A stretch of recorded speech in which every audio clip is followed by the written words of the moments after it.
여러분 안녕하세요.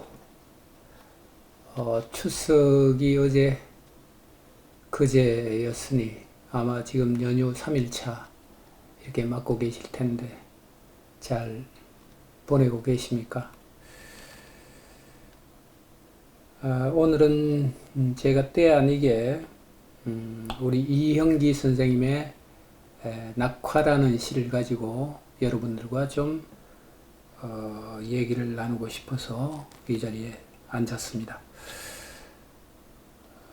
다 아시다시피 이영기 선생님은 약관 17세로 대한민국 문단에 등단을 하셨습니다.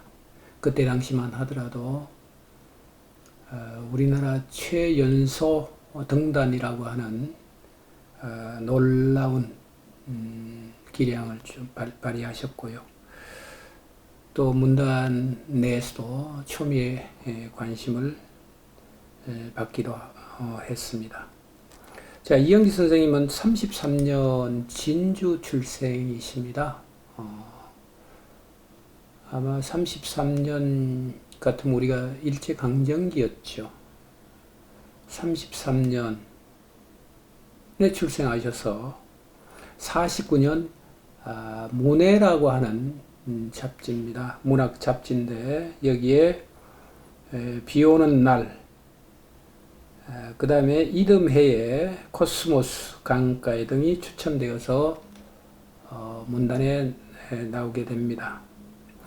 이어서 62년 현대문학의 평론, 상식적 문학론을 연재하면서 시와 평론을 동시에 하게 된 드문 시인이십니다. 자, 우리가 이형기 하면 존재론적 시인이다 또는 허무의 시인이다 이렇게 알고 있습니다. 물론 전문 문학 평단에서는 초기시, 중기시, 후기시 이렇게 구분을 해서 선생님의 시를 변별하고 있긴 합니다만은 오늘 여러분들과 만나고자 하는 시는 대체적으로 초기시에 해당되는 존재론적 인식이라고 하는 타이틀이 붙은 낙화라는 시입니다.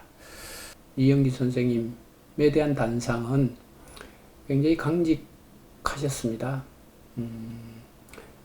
무엇보다도 시에 대해서만큼은 우리가 연결성이라고 하는 평론에 대한 평론적 용어죠. 연결성이라고 하는 그 시정신을 누구보다도 강하게 갖고 계셨던 분이 바로 이형기 선생님입니다. 당신께서는 참 어떤 시인이든 다 사랑을 하셨겠지만 특별하게 저에게 애정도 가져주시고 또 사랑도 듬뿍 이렇게 주셨는데 제가 선생님께 도리를 다 하지 못해서 늘 가슴 한쪽이 무거웠습니다. 그 선생님의 시 낙화를 여러분들과 오늘 같이 해보고자 합니다. 자, 지금 때가 이제 가을입니다. 우리가 대체적으로 이 낙화라고 하는 시는 봄에 꽃이 피고 꽃이 질 무렵에 인생이 무엇인가라고 하는 것을 더불어 생각할 때 많이들 사랑하고 기억하는 시가 바로 이 낙화입니다.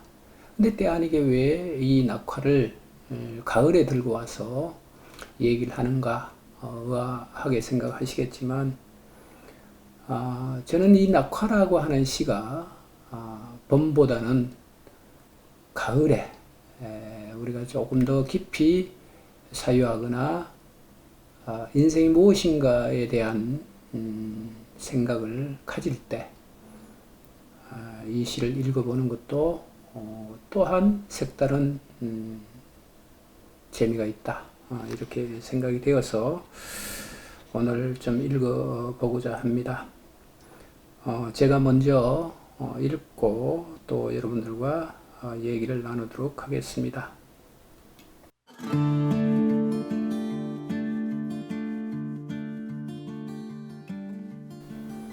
낙화,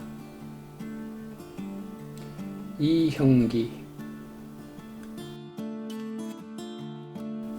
가야 할 때가 언제인가를 분명히 알고 가는 이의 뒷모습은 얼마나 아름다운가. 봄 한철 격정을 인내한 나의 사랑은 치고 있다. 분분한 낙화,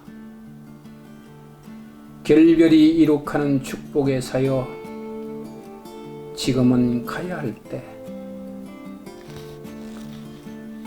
무성한 도공과 그리고 머지않아 열매 맺는 가을을 향하여 나의 청춘은 꽃답게 죽는다. 헤어지자 섬세한 손길을 흔들며 하롱하롱 꽃잎이 지는 어느 날,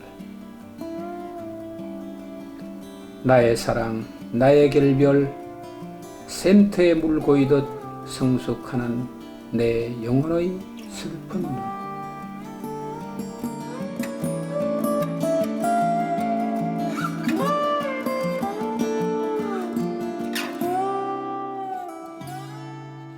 제가 그 목소리가 좋구나, 좀 낭송을 낭낭하게, 또는 이 시가 내포하고 있는 정서 이런 것들을 잘 담아내서 이렇게 좀 읽어 내려갔으면 참 좋을 텐데, 그렇지 못해서 늘 아쉽습니다. 모든 시인들의 시가 참 피땀 흘려서 쓰죠. 한 땀 한 땀. 그렇지만 그 노력에 비해서 우리들에게 전달되는 시가 그렇게 많지 않다라고 생각을 합니다. 이제 이 낙화라는 시는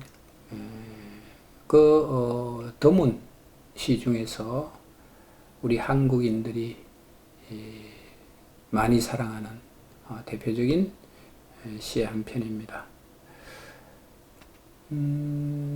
부활이라고 하나요? 예수님께서 돌아가시고 3일 만에 부활하셨다.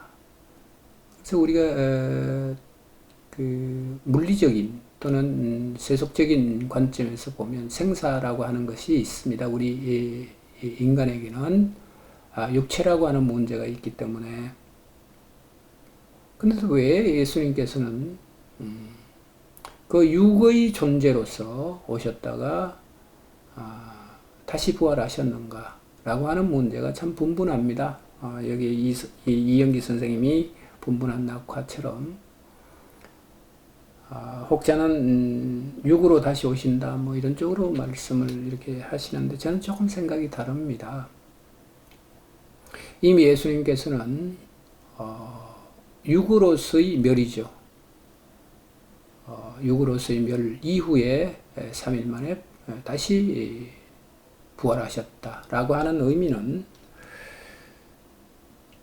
아마 정신이라고, 영혼이라고 하는 그 문제로 우리 인간들에게 다시 오셨다라고 하는 의미가 굉장히 강하지 않는가 이런 생각을 합니다. 그래서 돌아가신 지가 2000여 년이 지났지만 지금도 많은 기독교인들이나 비기독교인 할 것 없이 예수님의 그 세계를 기리고 생각을 합니다. 그것은 곧 육으로서는 비록 사라졌지만 예수님이 남긴 그 세계, 그 세계는 사람들 몇몇마다 가슴 속에 새겨져서 영원히 인간이 존속하는 한은 부활하고 계신 게 아닌가 이런 생각을 하게 됩니다.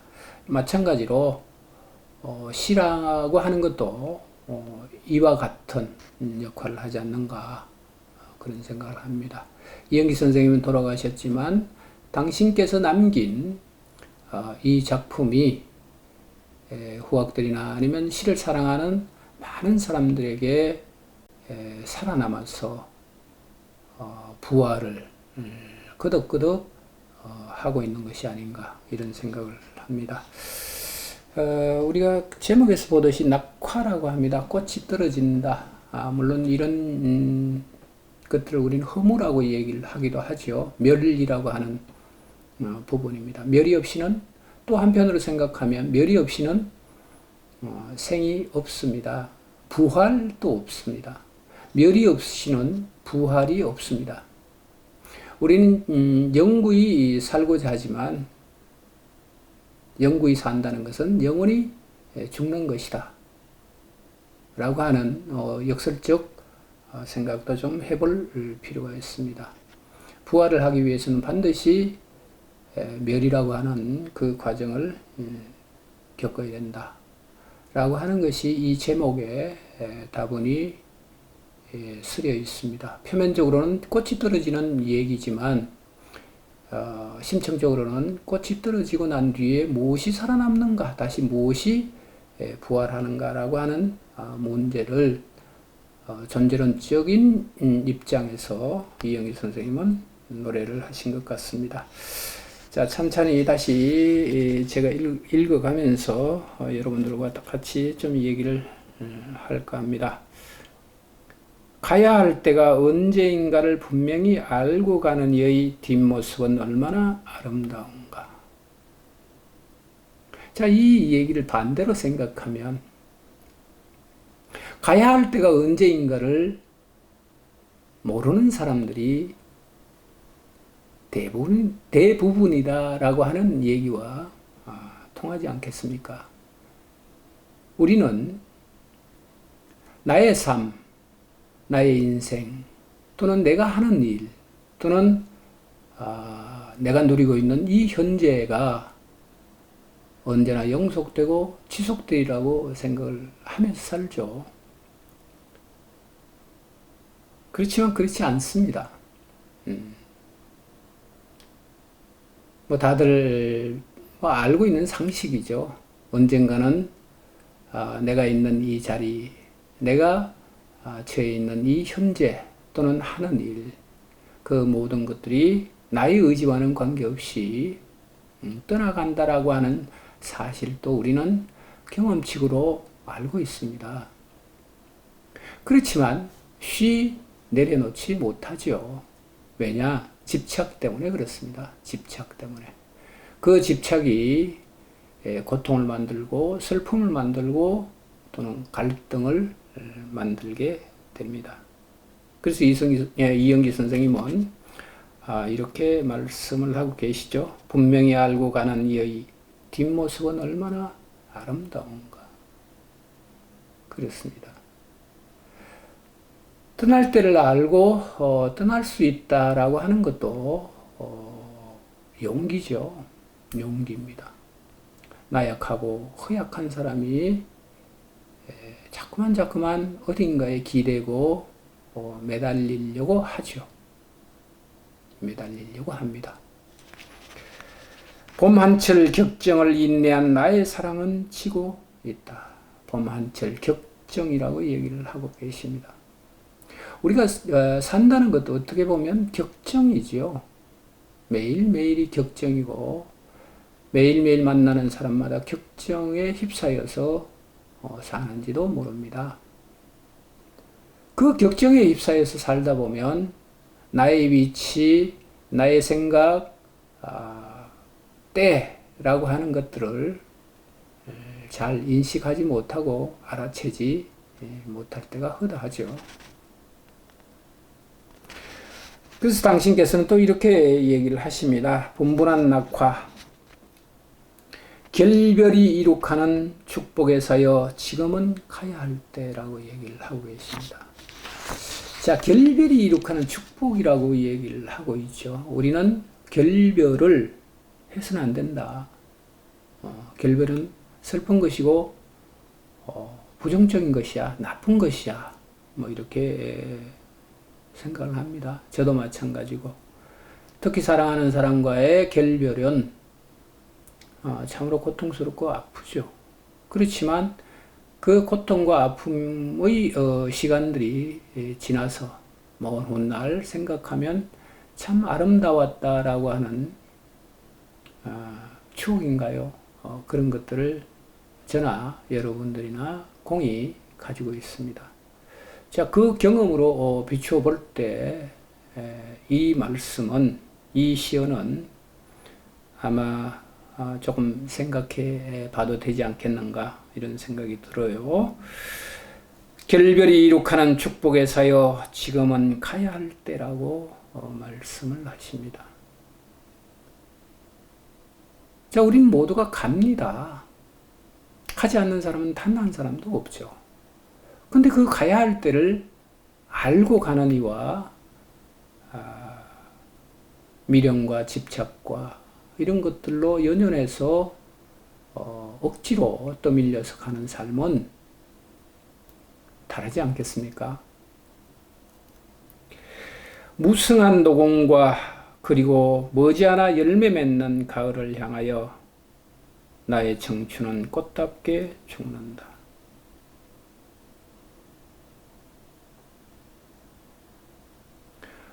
무성한 녹음이라고 아마 이 시점이 봄이라고 하는 그 계절적 배경을 염두에 두고 얘기를 하셔서 다가올 여름 또는 가을입니다. 그것을 위해서 또는 그 열매 맺는 어떤 세계에 대해서 그 세계를 향하여 청춘은 꽃답게 죽는다라고 얘기를 하십니다. 청춘이 죽을 수 있다는 것, 우리가 죽음이라고 하는 것은 멸이라고 하는 세계와 제가 자꾸 오늘 참 멸에 대한 얘기를 참 많이 하고 있는데 멸이라는 세계와 관계가 있어서 저도 그렇고 여러분들도 낯설고 두렵습니다. 멸이라고 하는 세계는 두렵습니다. 왜 두려운가? 한 번도 우리가 경험하지 못한 세계고 알지 못한 세계입니다. 그래서 그 부분에 대한 위로 또는 길을 제시하고 있는 것이 종교죠. 종교가 그 역할을 담당하고 있긴 합니다만은 그럼에도 불구하고 인간들은 이 결별이라고 죽음이라고 하는 문제에 대해서 가볍지 않습니다. 그래서 나의 청춘은 꽃답게 죽는다. 헤어지자 섬세한 손길을 흔들며 하롱하롱 꽃잎이 지는 어느 날, 참 우리가 이게 하롱하롱 뭐 이런 말들을 좋으라고 신조어 뭐 이런 쪽으로 이게 얘기를 합니까? 시적 기법으로 얘기하면 참 아름다운 말입니다. 하롱하롱. 참 한국어가 이렇게 아름다울 수 있다라고 하는 거. 하롱하롱이라고 하는 것은 가볍게도 아니고 또 뭐 흐릉흐릉인가요? 흐릉흐릉 뭐 아무렇게나 이런 것들이 아닙니다. 모든 것들을 내려놓고 경쾌함이라고 해야 됩니까? 경쾌함 이런 것들을 내포하고 있는 의미, 하롱하롱 꽃잎이 집니다. 가끔씩 우리가 보면 그 꽃잎이 하롱하롱 지는 모습들을 경험할 수 있죠. 봄날에 벚꽃이 만개하고 바람이 불면 그 벚꽃잎들이 떨어지는 그 순간을 목격할 때가 참 많습니다. 그 모습을 이렇게 지켜보고 있으면 아마 그 이영기 선생님께서 말씀하신 이 하롱하롱이라고 하는 의미도 또 새겨지지 않겠습니까? 헤어지자 섬세한 손길을 흔들며 하롱하롱 꽃잎이 지는 어느 날, 우리가 글쎄요, 모든 꽃들은 다 봄철이 가면 봄철에 피는 꽃은 다 지죠. 봄철이 아니라 여름꽃도 지고 가을꽃도 때가 되면 집니다만은 아마 꽃진 자리가 가장 깨끗한 또는 추하지 않는 그런 꽃 중에 한 꽃이 또 벚꽃이 아닌가, 저는 그렇게 생각을 합니다. 그래서 뭐 다른 꽃도 있겠지요. 다른 꽃도 있겠죠. 제가 알지 못하는 꽃도 있을 겁니다.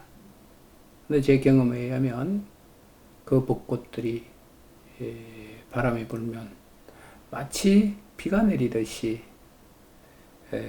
그렇게 하롱하롱 지는 모습을 보고 있으면 저는 그때마다 제 인생도 저랬으면 좋겠다, 이런 그 생각을 가지고 있습니다. 그래서 미련도 없이 때가 되면 하롱하롱 떠나가는 삶이었으면 좋겠다.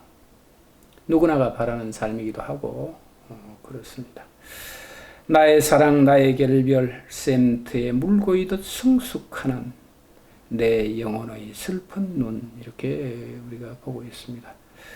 자, 사랑 나의 결별. 이때 이 사랑은 아마 포괄적인 사랑일 겁니다. 남녀의 사랑 뭐 이런 것, 그 다음에 지역적인 사랑 이런 것들보다도 이 세상을 살면서 내가 얼마나 사람들을, 인간들을 또는 모든 그 사물들을 얼마나 사랑했는가에 라고 하는 이 보편적 사랑입니다.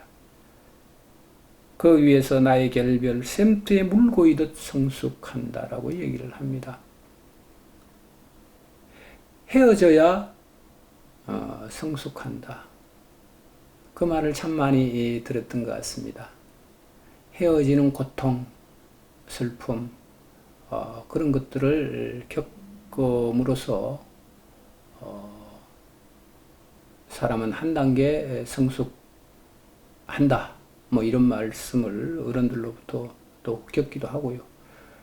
내 영혼의 슬픈 눈이라고 이 얘기를 하십니다. 영혼의 슬픈 눈, 이렇게 얘기를 합니다. 그래서 아마 우리가 이영기 선생님을 존재론적인 인식, 그 다음에 허무, 이런 쪽으로 이제 이 얘기를 참 많이 초기 시가 그렇다는 겁니다. 그렇게 얘기를 많이 하는데, 허무가 없이는 존재라고 하는 인식이 없습니다. 저는 단언컨대 이것은 사실이다.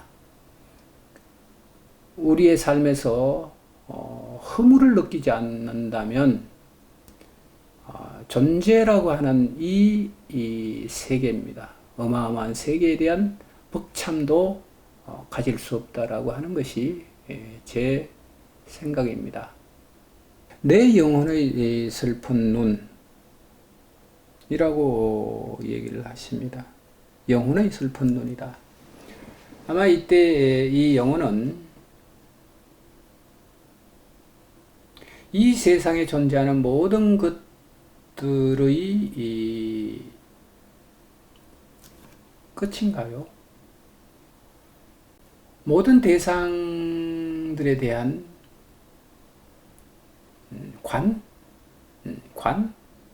뚫어봄.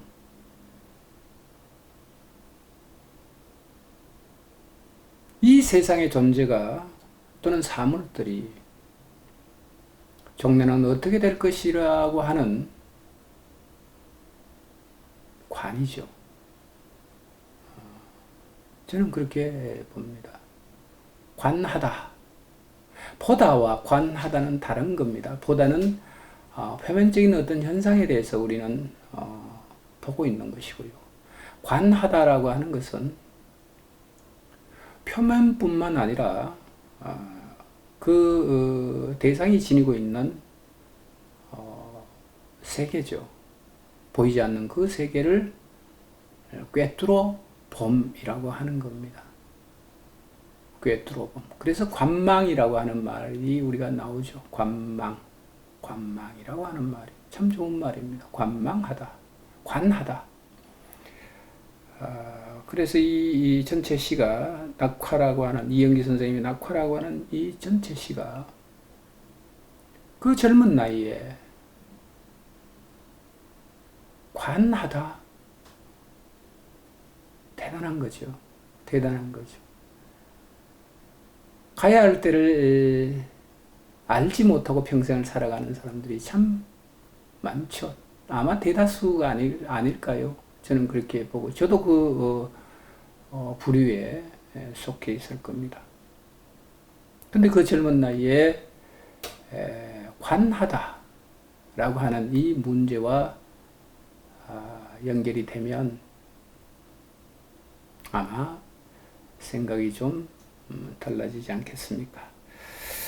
그래서 오늘은 이 가을이 이제 깊어갑니다. 아마 가을철이 되면 생각하지 않았던 모든 것들을 다시 한번 더 복귀해보고 또 인생도 한번 돌아보고 이렇게 하실 텐데, 그 과정에서 관하는 내 인생은 무엇이며 이 세상이란 무엇인가, 또는 나는 무엇인가라고 하는 이 문제를 여러분들도 한번 관했으면 좋겠다. 저도 관하겠습니다. 그런 의미로 이제 여러분들과 이 낙화를 같이 좀 읽었습니다. 건강하시고 연휴 잘 보내시고 다음 시간에 뵙도록 하겠습니다. 고맙습니다.